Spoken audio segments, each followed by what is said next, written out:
back. WNST, Towson, Baltimore, and Baltimore Positive. We are taking the Maryland Crab Cake Tour back out on the road. I have the Betty Boop scratch-off tickets. We're going to be moving around. We're going to be out at Greenmount Station in Hampstead this weekend, and then on the 22nd, Friday the 22nd, we're going to be at G&A Coney Island Hot Dog and Crab Cake with my friend Andy.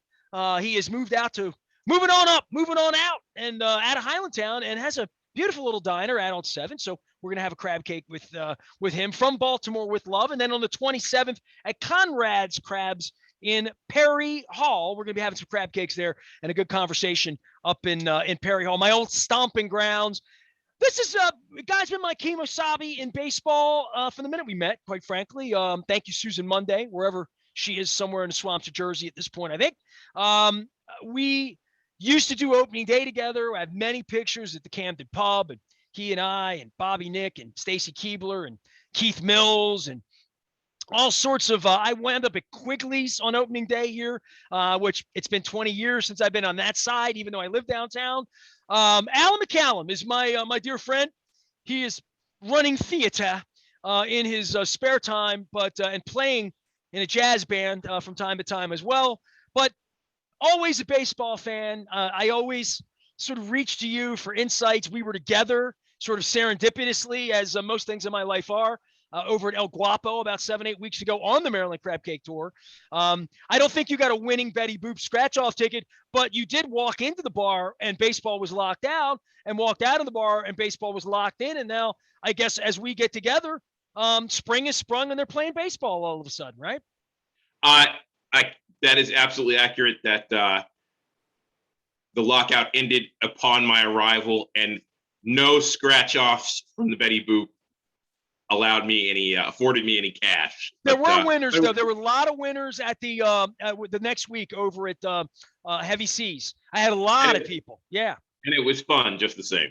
Well, listen, baseball started. I guess we're all searching where our fun is. I mean, we all have off-the-field challenges and issues and bills to pay, COVID to deal with, family issues that things that drag you away from baseball. I've invited friends on all week. I had a long conversation. I know my friends had an association to baseball. There are very few people in my life, and I know I wrote about this in 2006, that at some point don't have some great baseball memory or like that. And I've had friends here say to me that their children are 20 years old and don't know the rules. You know what I mean? So there once was something very ubiquitous about this for everyone for opening day. And Alan, I was down there on Monday, and I didn't go in. I had a chance. I had a good time. I had a really good time. I was at Fadley's. I saw friends. I did everything but go into the stadium. And I wound up just grabbing a couple crab cakes and some fish at Fadley's, came home, listened to the game on the radio on 98 Rock. And I don't know what else. I don't want it to be this way, but it's just the way it is at this point. I accept it. I accept what the Orioles have become. It's we've talked about this in the past, that they're going through a really huge rebuilding phase, and losing stinks. I mean, at least, it's funny because during the losing, the 14 losing seasons, you felt like they were not going to get any better, but you also looked at them spending money, middle line money on guys like David Segui, that Marty Cordova, that had passed their prime per se. But, I guess the idea was to give you the sense that they were trying, and you sort of felt that way. It's clear that they have not been putting out any money or bringing any players from a free agent standpoint, from a trade standpoint that's going to help them right now. But everything they're doing is moving towards the future, and we're going to see that coming up. Have to believe sometimes through the middle to the end of the season. But right now, yeah, it's hard to be motivated after your team is lost. I mean, they are the best in futility, and there's nothing more determinant of that than they finished tied for the worst record last season, and they get the first pick because of futility from 2 seasons before that. So, I mean, they have been horrible, and it's hard to, on the major league level anyway, and it's hard to get yourself up for that for 5 years running, 6 years running now. But I don't really see that they had any other choice given the circumstances they existed under. Now, the rules have changed. Next year, there's going to be more of a balanced schedule. That will help them. They'll have youth coming up. So it's not that there is nothing to be excited about. But if you're saying, going to opening day, looking at this season and saying they have a chance, well, I mean, that clearly is not reasonable. Well, look, you and I got together over at El Guapo, and the lockout ended, and I listened to our conversation, you, me, and Don. And, I'm always the skeptic and the cynic because I've sat here and watched it. I'm the guy that's been thrown out. You were thrown out of the press box on my behalf at one point as well. And so I'm not cynical on purpose. I'm cynical on when I see a dynamic leader there, when I see dynamic change that's real change. I went down there sort of looking for that. And when I got to the front door, tickets were $4 on SeatGeek. Okay. Wow. So it really wasn't like a cost to entry. I had really been having fun, and I regret it. I'm going to throw myself like completely. I regretted it when I was in the car at Northern Parkway listening to the game on the radio. And it was only the third inning. I was just going home to go home, not even to beat the traffic. I had just had a couple of beers. I had had enough to drink, and I had stopped, and I'm like, I'm not going in. I don't know. I wanted to go in and mingle. I feel really bad because there were probably 50 people I would have seen inside that I would have liked to have seen. Sure. Just make eye contact, elbow bump. So I feel like a jerk for not going in. But there was a moment. I was with my pal Mark from Riverwatch. So, full disclosure. And I've known Mark 20 years. His dad was one of the partners and owners in the Skipjacks back in the day. So there's a little, old school connection for you there. And Tracy's and the Bowman and all that stuff. But as I was with Mark, he's like, yeah, tickets $4. Do you want to go or not? I was standing in the left field right outside of Pickles, and I looked over Pickles and Sliders, and I thought, you know what? That looks more interesting to me right now to figure out the people that aren't going and are having a good time. And I'm going to go over there, and maybe I'll go back in, right? Or maybe someone doesn't say, here's a ticket. And I didn't really want to go in. And I went over to Pickles, and I wound up having a great conversation with Michael McCrary. Just standing there. There's a guy that's won a Super Bowl just hanging out at Pickles with, folks wearing Orioles colors. And nobody there wanted to go in. And I thought, well, the reason they don't want to go in is the beer's $7 here and it's 14 there. That's pretty, literally, that's probably cut and dry. Literally, if there was an upper deck outfield awful seat where they could get beer for $7, they'd all sit there. And that, I don't know, there's a business model for you there, TJ Brightman. But I didn't go, and I don't even know why I didn't go, because I just didn't feel like I didn't want to sit in the bowl and watch the game. The reason I didn't go is because I didn't feel like going in and drinking anymore or socializing. I had been socializing for 5 hours. I just kind of was socialized out. Well, baseball's a great opportunity, right? You don't have to talk to somebody. You can sit and watch the game if you go there. Look, I love baseball. I'm always going to love baseball. We've talked about the statistic baseball is not the most the most exciting version of it. The Orioles are really bad. They're practical reasons. I understand what they're doing, but does it make sense to spend a lot of money on a product that is not any good at this point? So there are all kinds of reasons not to go. But if you love baseball and you don't mind being around people in a pandemic era, why wouldn't you go? Well, certainly cost to entry was not an issue.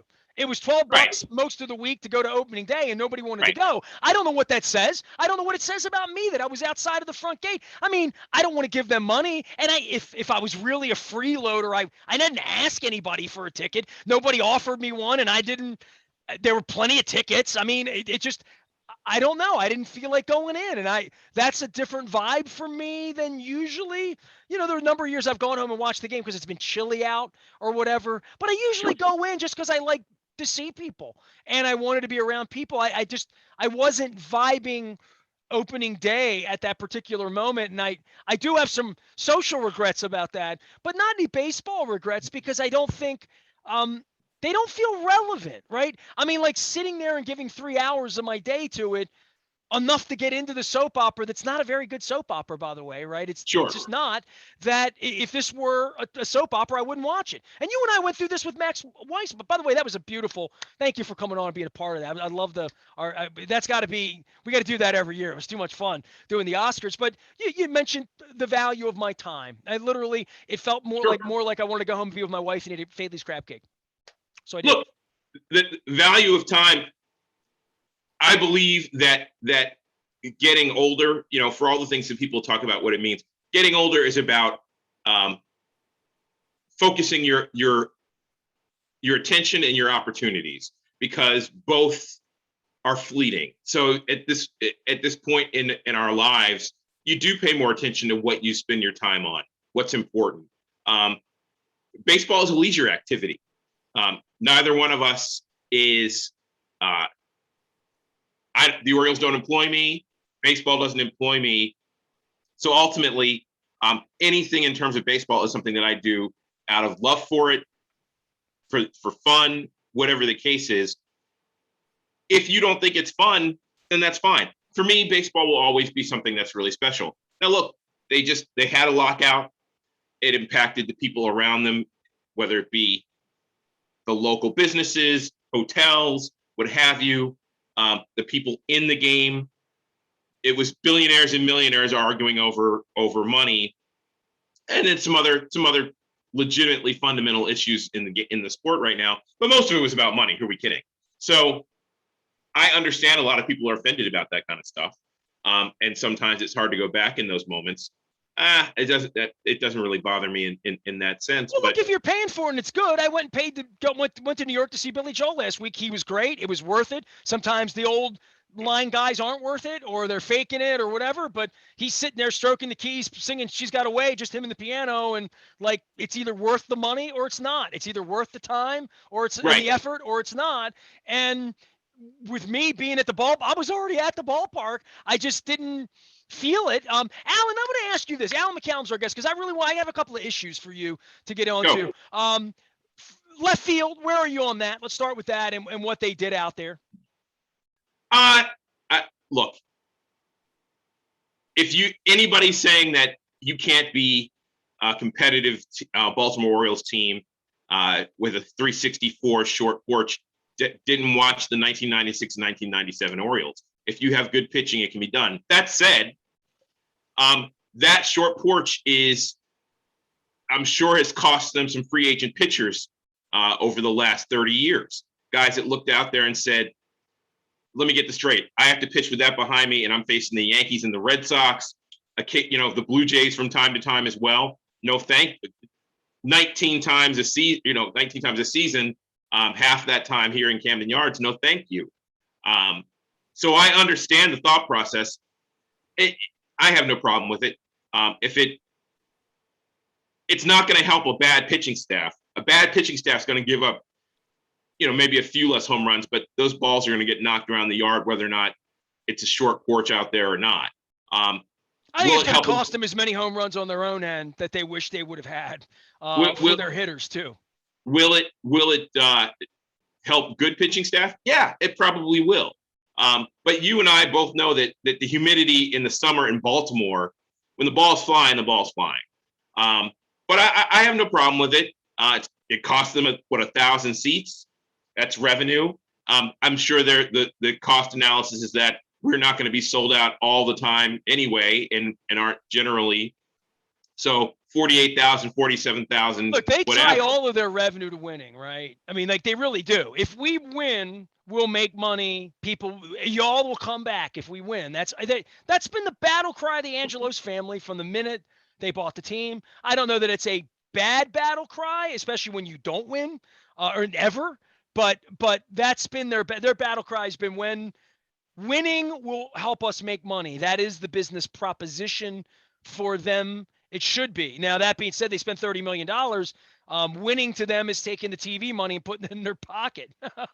Look, I think in the long run, the change in left field will benefit the club more than it will hurt them. Okay, well, that's fair enough. All right. Yeah. And I'm not going to argue that, because financially getting pitching's hard enough and expensive enough as it is. Alan, I wanted to ask you about the lockout and the result. I'm going to ask every Maury Brown and everybody that really studies this, who is in my space, who comes on to explain things to me, because I used to be the explainer. Now I scratch my head a little bit because I'm not all that interested in every minutia of the CBA as I was when Jim Poole and Mike Messina and Mark Williamson were running the union here back in 1993 and 94, and Peter was taking the side of the players and blah, blah, blah, blah, blah, blah. But where they are now, you said something about competitive balance and scheduling, and I caught the bullet points. I'm not fresh to this, but when this changes, the things that they've done to put a drag on the Dodgers or the Yankees spending money or having talent, or trying to put some sort of a wedge between the top and the bottom for how it would work. You mentioned getting the 1-1 overall being the holy grail. And over the course of 50 years of that player has turned into Todd Van Poppel or BJ Surhoff, or fine players, fine, but not Ben McDonald, fine not players. Mike Trout. Yeah, it's not even commensurate with wherever the NFL would be. And the NFL is a crapshoot. The NBA has been a crapshoot over the, you can name all sorts of number ones that have been also Rans. So the competitive balance part of this, as I see it, I'll call it the original sin, for everything that they have wrong from the minute I met you. And the Orioles were the rich team then, and the Yankees and the Red Sox were the poor teams then, right? Or at least. Well, I'm not sure I'd go quite that far. I won't go that far, but the Orioles were outspending everybody because they could, and they had the revenue stream to do it at that time, which was the stadium, 2 marketplaces, a vibrant media package, an incredibly engaged fan base that was engaged because Washington didn't have a baseball team, Baltimore didn't have a football team, blah, blah, blah, blah. I go through all the history of that. But what's going to be the next bridge, as you see it, that they negotiated in telling the Rutschmans and the Grayson Rodriguez's, we're not going to screw you and hold on to you and before we bring you up until we've lost for 3 seasons while you toil away at AA, so we don't start your clock. Right. And all of these not friendly to competitive balance things that they've done that they get away with because they don't have to go in front of Congress or they don't answer to anybody, not even the fans. Look, I don't know every detail about the new bargain either. And I will tell you, it'll be hard to see what a lot of it is because quite a bit of it doesn't kick in until 2023. But look, they're trying to penalize the biggest, the most expensive teams, the richest teams, to be a little closer to the middle, and they're trying to keep the teams on the bottom from tanking year after year after year. They've been trying to do that for 30 years, and the Marlins were just pocket money. The Padres, the Orioles have just been pocketing money off this Masson deal, literally. Look, you know as well as I do that somebody really smart who has gone into every dotted I and crossed T is going to figure out a loophole in whatever they come up with and to exploit the system for the benefit of the teams. And then they'll go back to the drawing board in 5 years after they, 2 or 3 years in, after they see. Even if it means banging on trash cans, like literally, right? Or even if it means stealing a computer file from another team's organization, federal charges. Even if it means steroids and shooting up, even if it means corking bat. There's no honor in most of this, right? So. And that's in every sport, Nestor. It's not just baseball. Every sport, everyone's trying to find the competitive edge, and that's. If you ain't cheating, you ain't trying. We can debate. We have debated that for 100 years, and we'll continue long after you and I are gone about the merits of that. But I understand the effort to bring the game to a place of level playing field. I think it's admirable. I think it's needed. I think the analytics, again.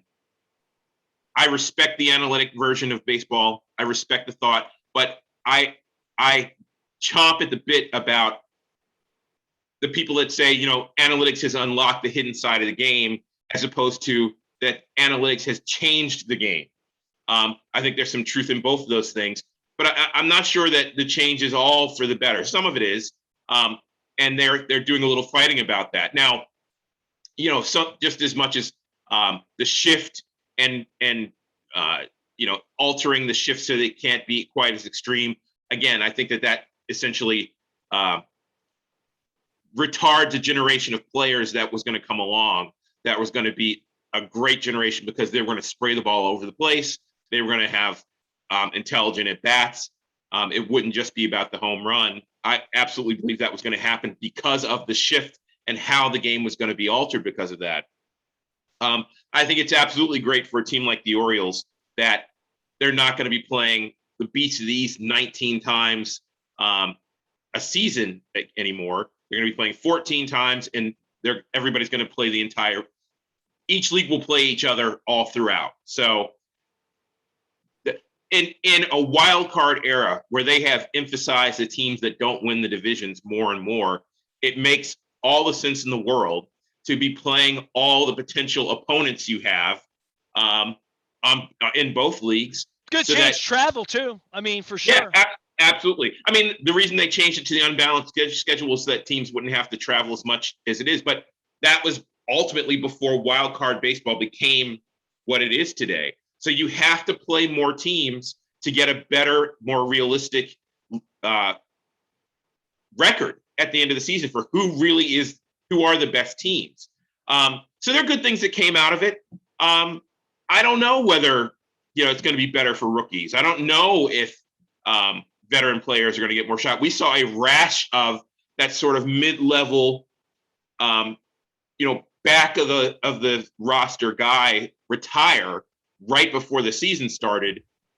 And I don't know if that was because, between COVID and the short season and the lockout that they'd had enough, or whether they looked at the landscape and said, there really isn't a lot of place for me in this game. I'm 34, 35.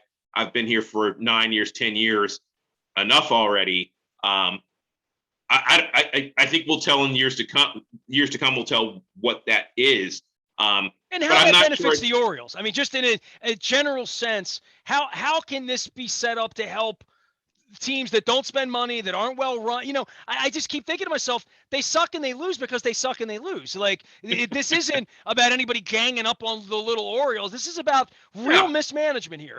Over the course of a long period of time, really poorly run franchise in every measurable way, really. So there's no question that the Orioles have been poorly run. We had Duquette and we had Buck, and they had a nice run put together by Andy McPhail. And they made the most of it, but it wasn't sustainable. The question ultimately is now, do you believe in Mike Elias and Sig Mejdal, that they're building something that is sustainable for the long run? Right now, I'd say the answer is yes. Is that going to be backed up by ownership? I don't know. We'll see. I think we all know Peter Angelos, he does not have his hand firmly on the wheel anymore. Well, I saw the letter from John, so I know everything's calm now. Alan, I know I got to wrap it up. Finish your thought, but go ahead. I think that ultimately, if you believe in it in Mike Elias and Sig Mejdal, then there's reason for hope. I think that they have a sense of what they're doing. They're doing this honestly the way I would do it, so I'm comfortable with that. And now we have to see what the product's going to look like 2 years from now. And until then, let's say this, July of 2022 will tell me a lot about the future of this team in terms of who's here and who's not. Yeah, and Luke and I are talking about later in the summer with the Rutschmans and the project guys, to see them flourish at some point before September would be, progress. Alan McCallum, always making progress on baseball and all sorts of issues around here. Next time we get together, we will talk film, cinema, and music, and a summer of outdoor sounds. How about that, my friend? That sounds really good to me.